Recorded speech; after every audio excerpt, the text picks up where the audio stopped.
നമസ്കാരം, ബിസിനസ് സ്റ്റാറിലേക്ക് സ്വാഗതം. ഇന്ന് ബിസിനസ് സ്റ്റാറുമായി കാസർഗോഡ് ജില്ലയിലാണുള്ളത്.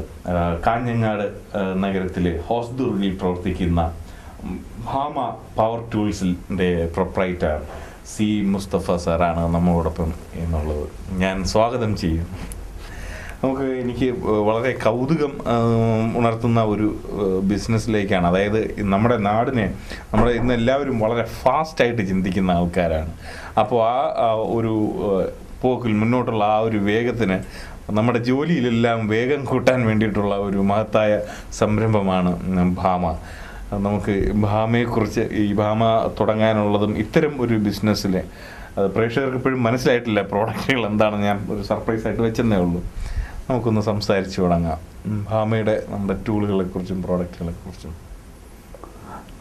മെഷീനറീസ് വെച്ചാൽ ഇപ്പോഴത്തെ പുതിയ ഇതിൽ ഇനിയിപ്പം മെഷീനറീസ് ആയാലും കൈ കൊണ്ട് നടക്കുന്ന കാലമൊക്കെ പോയില്ലേ. അപ്പോൾ കംപ്ലീറ്റ് ഇപ്പോൾ ആശാരി ടൂൾസ് ആയാലും മറ്റുള്ള ഇവരെ വെൽഡർമാർ, അതുപോലെ പിന്നെ മാർബിൾ, ഗ്രാനൈറ്റ് കട്ടിങ്, ഇതൊക്കെ കംപ്ലീറ്റ് മെഷീനറീസ്. അപ്പോൾ ഇനി അങ്ങോട്ടുള്ള കാലത്ത് കംപ്ലീറ്റ് മെഷീനറീസ് നല്ല ഫാസ്റ്റ് മൂവ്മെൻറ്റ്. അതായത് ടോട്ടലി പ്രൊഡക്ഷനിൽ 60% കേരളത്തിലായിട്ട് സെയിലാണ്.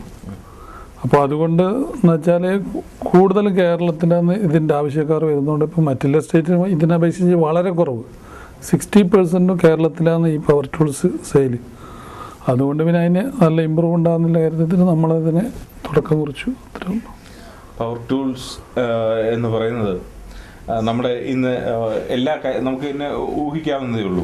പണ്ട് കാലത്തൊക്കെ ഒരു വീട് വയ്ക്കുമ്പോൾ ഒരു ജനൽ ഉണ്ടാക്കാനും അതായത് ആശാരിപ്പണി ചെയ്യാനായിട്ട് മാസങ്ങളോളം എടുക്കുമായിരുന്നു.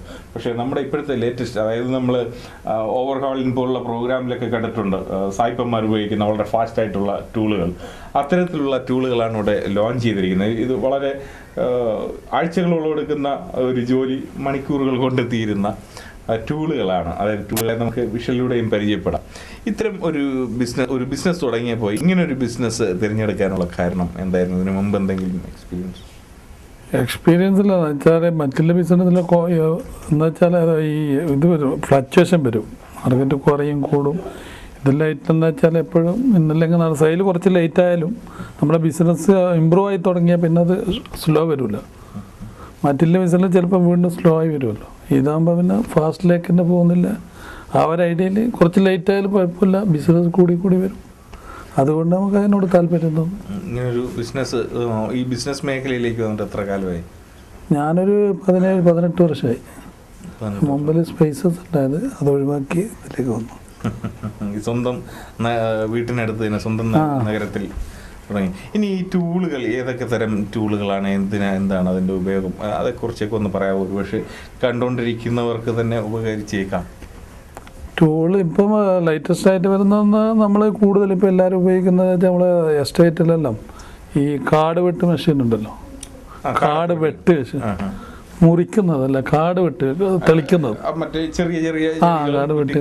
അപ്പോൾ അതിപ്പോൾ എന്ന് വെച്ചാൽ ഒരു ദിവസം ഇത്ര വാടകയ്ക്ക് കൊടുക്കുന്ന, റെൻ്റൊക്കെ കൊടുക്കുന്ന പല ടീമുണ്ട്.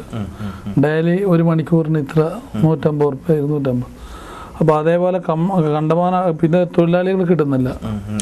മെയിൻ പ്രോബ്ലം കേരളത്തിലെ തൊഴിലാളി പ്രശ്നം. അപ്പോൾ അതുകൊണ്ടെന്ന് വെച്ചാൽ എല്ലാവരും മിഷനറീസിലേക്ക് വന്നു. അപ്പോൾ ഇപ്പോൾ ഞാൻ പറഞ്ഞില്ലേ, ഈ കാട് തെളിക്കുന്ന മെഷീൻ, അതുപോലെ മരം മുറിക്കുന്ന മെഷീൻ, കംപ്ലീറ്റ് ഇപ്പം ഇരുമ്പ് കട്ട് ചെയ്യുന്ന മെഷീൻ, അതൊക്കെ അതിൻ്റെ ഫോട്ടോ അതാണ്. അപ്പോൾ ഇതെല്ലാം തൊഴിലാളികൾ കിട്ടാത്തതുകൊണ്ട് എല്ലാവരും എത്രയും ഫാസ്റ്റായിട്ട് പണി തീർക്കാൻ പറ്റുന്നു അത് ചെയ്യുന്നു. അതുകൊണ്ട് നമുക്ക് അതിനൊരു താല്പര്യം. ഇരുമ്പ് കംപ്ലീറ്റ് മിഷനറീസ് എല്ലാം. ഇനിയും ഇതിൽ ഒരുപാട് വെറൈറ്റി കൂട്ടി വരും. ഇപ്പോൾ പുതിയ ലേറ്റസ്റ്റ് മോഡൽ പെയിൻറ്റില്ലേ, പെയിൻറ്റ് അടിക്കുന്ന മെഷീൻ വരുന്നുണ്ട്. പെയിൻറ്റ് അടിക്കുന്ന മെഷീനോ?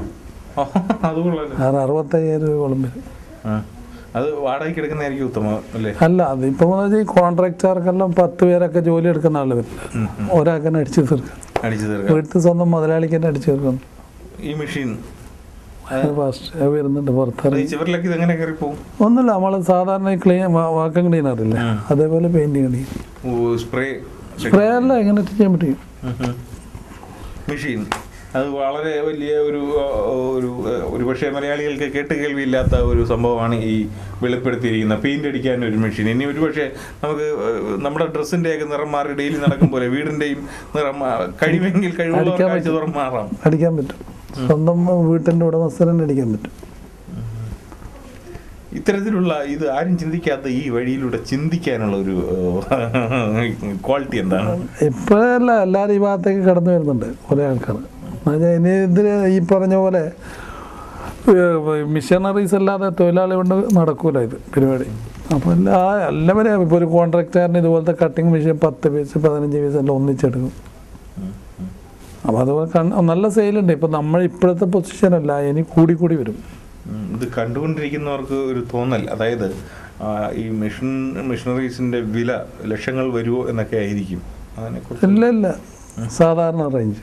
ഇപ്പം കാട് വെട്ട് മെഷീന് ഒരു 20,000, പിന്നെ മരം മുറിക്കുന്ന മെഷീന് ഹെവിയെങ്കിൽ കൂടും, സാധാരണമെങ്കിൽ ഒരു 7,500 8,000 രൂപ. ഇരുമ്പ് മുറിക്കുന്ന മെഷീൻ 5,000 7,000. അതുപോലെ ഈ മെഷീൻസ് ഒക്കെ എവിടെ നിന്നാണ് വരുന്നത്? പുറത്തുനിന്നാണോ? ഇത് ബാംഗ്ലൂർ, പൂന, ഡൽഹി. ഇന്ത്യൻ മെയ്ഡാണോ? ഇന്ത്യൻ മെയ്ഡ് എന്ന് വെച്ചാൽ പല സാധനം പുറത്തുനിന്ന് ഇറങ്ങിയിട്ട് ഇവിടുന്ന് ഫിറ്റിങ്സ് ഇങ്ങനെ വരുന്നുണ്ട്. ഫിറ്റിംഗ് ആയിട്ട് ഒന്നിച്ച് വരുന്നുണ്ട്. അതിലുണ്ട് പല ടൈപ്പിലും വരുന്നുണ്ട്. ഇവിടെ തന്നെ പ്രൊഡക്റ്റ് ആകുന്ന സാധനമുണ്ട്. നമ്മളെ ബാംഗ്ലൂരുണ്ട്, പൂനെയുണ്ട്, കുറേ കമ്പനീസ്. കേരളത്തിൽ നിന്ന് ഒന്നും വരുന്നില്ലേ? കേരള പ്രൊഡക്ഷൻ ഒന്നുമില്ല.